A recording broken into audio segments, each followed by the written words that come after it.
आज हम दोस्तों आदाब। आज हम आज़ादनामा के इस एपिसोड के तहत मुस्लिम समाज की सोशल इंजीनियरिंग पे बात करने की कोशिश करेंगे।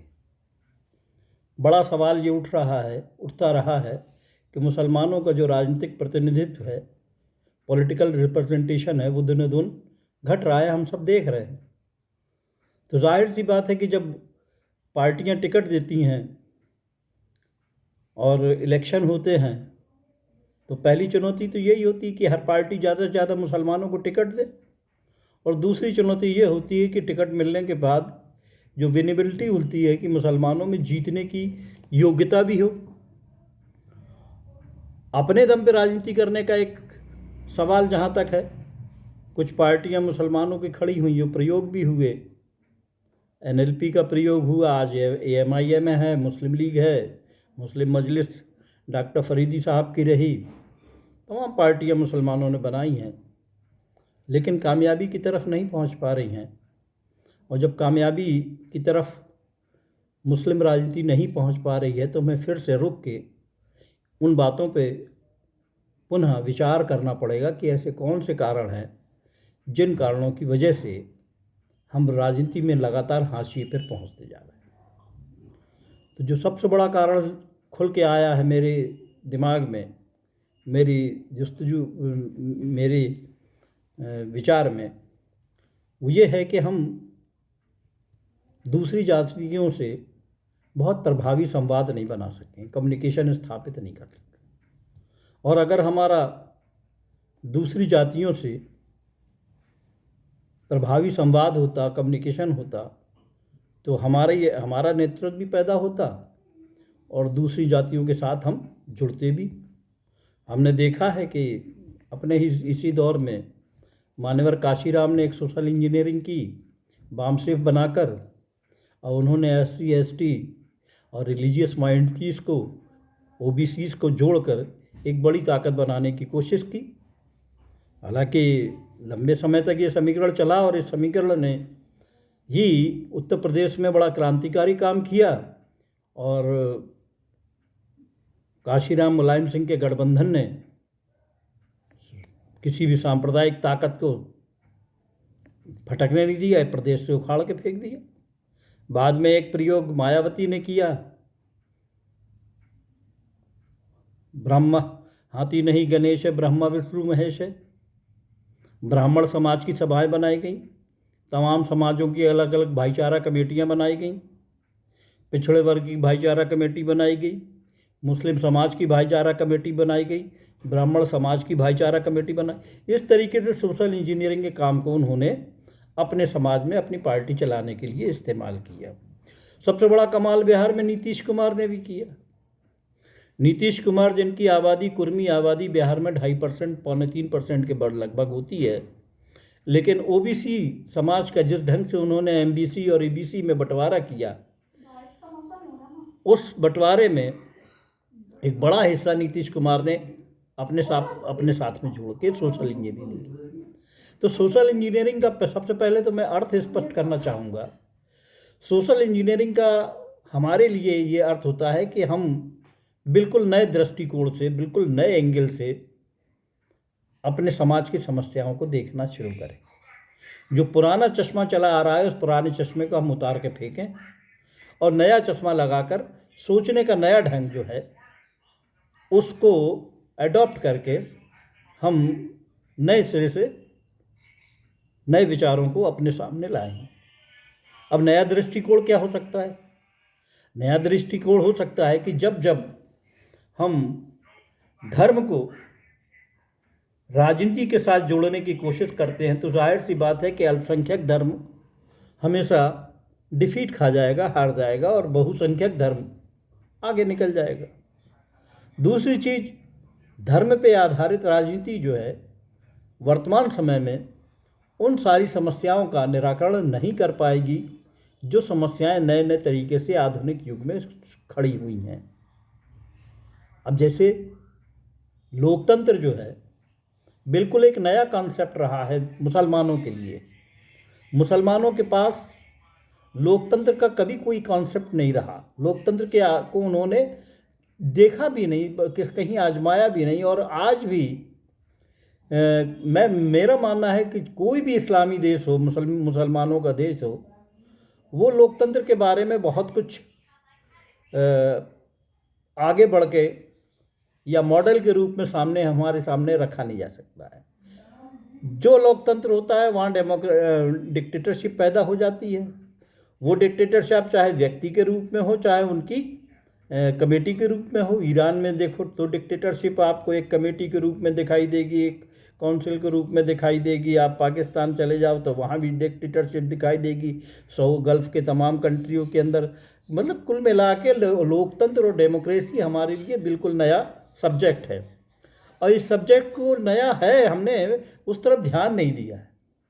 अगर हमने अपनी सोशल इंजीनियरिंग को हुजूर अकरम सल्लल्लाहु अलैहि वसल्लम से ही सीखने की कोशिश की होती और मीसाक मदीना के कॉन्सेप्ट को समझा होता कि हुजूर अकरम सल्लल्लाहु अलैहि वसल्लम ने उन लोगों से वो संधि की जो इस्लाम के मानने वाले नहीं थे, और उनके बीच में एक मुआहदा सामने रखा कि जो हमारे मसाइल और आपके मसाइल जो एक जैसे हैं, वो एक जैसे मसाइल में हम साथ मिल के जो है अपनी समस्याओं का निराकरण करेंगे। अगर हम पे कोई तीसरी ताकत जो है, हम लोग आओ एक पैक्ट बना लें, एक संधि बना लें, एक मीसाक बना लें। अगर कोई ऐसी ताकत जो हमारे ऊपर हमलावर होती है, तीसरी ताकत, तो हम दोनों मिल के उसका सामना करेंगे। और दरअसल सोशल इंजीनियरिंग का कॉन्सेप्ट वहीं से पैदा हुआ। मीसाक मदीना बहुत बड़ा कॉन्सेप्ट है, लेकिन हमने बाद के दिनों के अंदर आप देखिए कि गांधी की एंट्री जैसी हिंदुस्तान की राजनीति में होती है 1920 के बाद, और गांधी का कम से कम आप सब समझते हैं जो थोड़ी बहुत राजनीति करने वाले लोग हैं कि खिलाफत आंदोलन से गांधी का कोई वास्ता नहीं था। कहाँ मुसलमानों का प्योर मसला था, विशुद्ध मसला मुसलमानों का था, तुर्की के खलीफा से जुड़ा हुआ मसला था जिसकी खिलाफत हटाई जा रही थी। इस देश के हिंदू समाज से और ख़ासतौर से महात्मा गांधी से क्या लेना देना था।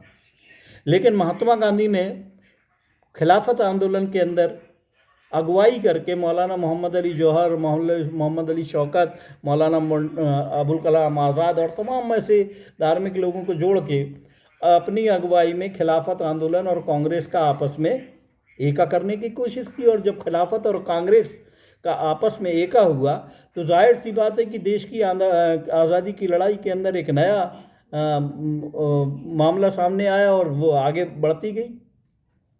अब सवाल ये उठता है कि आज के हालात में हमें क्या करना चाहिए। हालात तो लगभग वैसे ही हैं जैसे 1857 के बाद अंग्रेज़ों ने पूरी तरह मुसलमानों को रौंदा था, और फिर सर सैयद खड़े हुए। सर सैयद ने असबाब बगावत हिंद लिख के मुसलमानों को कन्विंस किया, और एक सर सैयद का योगदान सिर्फ इतना ही थोड़ी है कि सर सैयद ने अलीगढ़ मुस्लिम यूनिवर्सिटी बनाया। सर सैयद का बहुत बड़ा योगदान ये है कि सर सैयद ने मुसलमानों को, उस वक्त के मुसलमानों को एक नया दृष्टिकोण दिया, सोचने का एक नया तरीका दिया, एक आधुनिकतावादी पूरा चिंतन दिया, और एक आधुनिक शिक्षा की पद्धति दी जिससे जोड़ा मुसलमानों को, जिससे मुसलमान हालांकि काफ़ी पिछड़ चुके थे इस देश के अंदर दूसरी कौमों से, लेकिन फिर भी जो अंग्रेजी शिक्षा का मैदान था, उस शिक्षा के मैदान को अंग्रेज़ों ने अंगीकार किया। हालांकि उनका बहुत विरोध किया हमारे समाज की बहुत सारी ताकतों ने। जो धार्मिक ताकतें थी वो पीछे पीछे सर सैयद के घूमती थी। आज वैसे ही एकदम जैसा 1857 के बाद का माहौल था, उसी तरीके से मुसलमानों को पूरी तरीके से पीछे धकेलने की कोशिश हो रही है, उनका उत्पीड़न करने की कोशिश की जा रही है। तो हम यहाँ ठहर के थोड़ा सा सोचें कि ऐसा हमारे साथ सिर्फ इसलिए हो रहा है कि हमारी रणनीति के अंदर कहीं ना कहीं कमी है।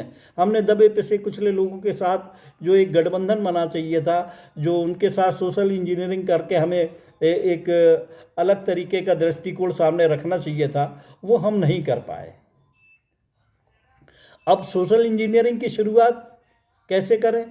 जाहिर सी बात है कि सोशल इंजीनियरिंग की शुरुआत हमें एक नए विचार के साथ करना पड़ेगी। धर्म को राजनीति के दायरे से बिल्कुल बाहर रखना पड़ेगा। हालांकि हम लोगों को बार बार दूसरी भी जो प्रतिक्रियावादी ताकतें हैं हमें धार्मिक मुद्दों में फंसाने की कोशिश करती हैं, हमारे तमाम धार्मिक इशूज़ को सामने लाने की कोशिश करती हैं, जिससे मुसलमान किसी भी तरीके से धर्म के इशू पे बात करने से गाफिल ना रह जाए। उसे बात करना ही पड़े, चाहे 3 तलाक का मसला हो, चाहे बाबरी मस्जिद का मसला हो, चाहे वक्फ का मसला हो। ये तमाम मसले केवल इसलिए उठाए जाते हैं जिससे मुसलमान धर्म के दायरे में आके ही सोचना शुरू करे, अपनी सामाजिक और आर्थिक और शैक्षिक जो समस्या हैं उसके बारे में सोचने की कोशिश ना करें। लेकिन हमें ये भी सोचना चाहिए कि जिस तरीके से दूसरे समाजों ने अपना विकास किया है, आप देखो छोटी छोटी पार्टियां जो हैं वो बनी होती हैं और हिंदुत्व के आधार पर गठबंधन करके वो कहीं ना कहीं एक ताकत बनने की कोशिश करती है। अब सवाल ये उठता है कि सबसे पहली बात ये है कि हम एक साथ बैठ के कहीं ये नीति तय करें, सर जोड़ के ये नीति तय करें कि कौन सी ऐसी जातियां हैं, कौन से ऐसे वर्ग हैं देश के अंदर, कौन सी ऐसी मजदूर किसानों की और कमज़ोर लोगों की ताकतें हैं, वो जो ताकतें हमारे साथ आना पसंद करेंगी और हमें साथ जोड़ेंगी। अब देखिए जहाँ तक मामला है, अभी हाल ही का जो मामला है, कैसी न्यूयॉर्क के अंदर मेयर जीते, है ना, जो ममदानी साहब जीते हैं, न्यूयॉर्क के नए मेयर बने हैं। और ऐसे न्यूयॉर्क के अंदर जो दुनिया के बड़े शहरों के अंदर कहलाया जाता है और जिनकी मुखालफत में ट्रंप और एलन मस्क जैसे लोग थे, और मुस्लिम आबादी मात्र 4% है। अब मुस्लिम पर आबादी अगर 4% हो और ऐसी जगह से अगर ममदानी साहब मेयर निर्वाचित हो जाएं तो आपको कहीं ना कहीं ये उनके दृष्टिकोण को समझना पड़ेगा, उनकी सोशल इंजीनियरिंग को समझना पड़ेगा, उनकी इश्यूज़ को समझना पड़ेगा। और ऐसा नहीं है कि कोई बहुत बड़ी पूंजीवादी ताकत उनके पीछे लगी हो। केवल एक साइन बोर्ड लेकर और एक माइक लेकर वो सड़कों पे खड़े हो जाया करते थे और लोगों को संबोधित करते थे, और छोटे छोटे समाज जो कमज़ोर समाज होते थे उनकी समस्याओं को करने की बात करते थे। अभी आप अगर बहुत गौर से देखेंगे तो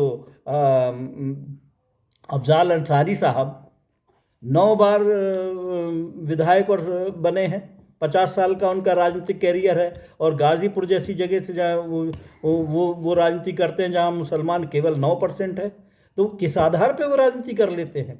अब ओवैसी साहब जैसे लोग अगर सीमांचल बिहार में जाके राजनीति करते हैं तो उन सीटों पे तो राजनीति कर लेंगे जहाँ मुसलमान बाहुल्य है, उनको तो बरगला लेंगे कि जहाँ 60% 70% मुसलमान हैं। लेकिन बाकी उन सीटों का क्या होगा जहाँ मुसलमान 5% 10% 15% है?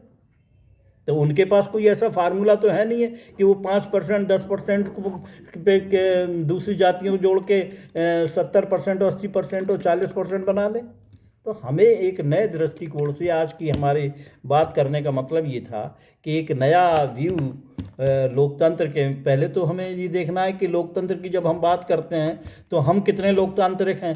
हम अंदर से डिक्टेटर तो नहीं हैं। जब हम एक मस्जिद कमेटी, कब्रिस्तान कमेटी, ईदगाह कमेटी की सलाहियत नहीं रखते डेमोक्रेटिक ढंग से चलाने में, तो एक पॉलिटिकल पार्टी चलाने में हम कहाँ तक कामयाब हो सकते हैं? तो पहले हमें खुद भी डेमोक्रेटिक बनना पड़ेगा और सोशल इंजीनियरिंग में नए दृष्टिकोण से नए तरीके से सोचना पड़ेगा। दूसरी कौमों के साथ, दूसरे वर्गों के साथ, मजदूरों के साथ, किसानों के साथ उनकी समस्याओं से जुड़ना पड़ेगा। और जुड़ने के साथ साथ सबसे बड़ी बात यह है कि जुड़ने का आधार क्या होगा? जुड़ने का आधार एक ही होगा कि हम न्याय के लिए जुड़ना चाहते हैं, न्याय पाना चाहते हैं, न्याय देना चाहते हैं और न्याय पे आधारित समाज की स्थापना करना चाहते हैं। ये हमारा उद्देश्य होगा। इसमें ना कहीं धर्म आ रहा है, ना कहीं सांप्रदायिकता आ रही है। हम केवल न्याय के आधार पर एक नए समाज का निर्माण करना चाहते हैं, न्याय के आधार पर नए देश का निर्माण करना चाहते हैं और न्याय के आधार पर एक नई व्यवस्था को लागू करना इस देश में करना चाहते हैं। मेरी बातें कितनी अच्छी लगी हैं, कितनी बुरी लगी हैं, उसमें क्या कमी रह गई, ये सोचना आपका काम है। लेकिन मैं आपसे फिर सिर्फ इतनी गुजारिश करूंगा कि एक नई सोशल इंजीनियरिंग, नए दृष्टिकोण से और नए गठजोड़ के बारे में हम सबको मिलके कहीं ना कहीं इस पे सोचना पड़ेगा और समझना पड़ेगा और नए सर जोड़कर बैठना पड़ेगा। मैं इतनी सी बात कह के मैं अपनी बात ख़त्म करता हूँ। जय समाजवाद, जय हिंद।